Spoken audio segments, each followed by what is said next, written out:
church services or other worship services are, following that, it might seem to be a neutral and generally applicable, but not so fast, because these executive orders also exempt a pretty hefty swath of secular activity on the ground that that activity is essential. Sometimes a term is being used as life-sustaining, which sounds like a pretty demanding proposition. What is life-sustaining? But in many places, life-sustaining is interpreted with a pretty remarkably broad brush.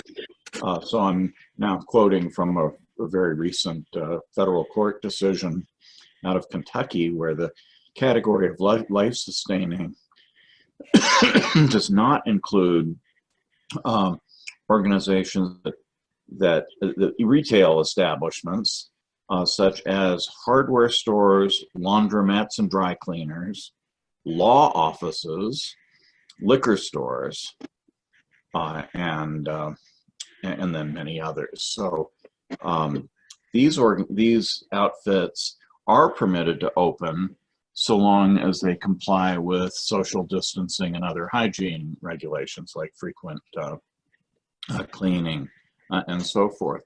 So the question becomes, are churches like those institutions, like hardware stores, for example? And what do we mean by like? Because the real problem here, and this is what I think is quite disturbing from a constitutional point of view, is that many governors have taken the view that religious activity be completely banned because it is essentially voluntary. It's treated as the way you might treat going to a movie, that it is not an essential activity. And it is my view, and it has been the view now of several federal courts, that the First Amendment actually answers that question. Religious worship is essential. It's not only essential, but it's one of the most highly protected of all constitutional rights. And so insofar as these orders denigrate, lower the ability to practice religion because of the assumption that religion is less essential than, say, hardware stores, I think that that is impermissible, unconstitutional, and will be struck down by most courts that look at it.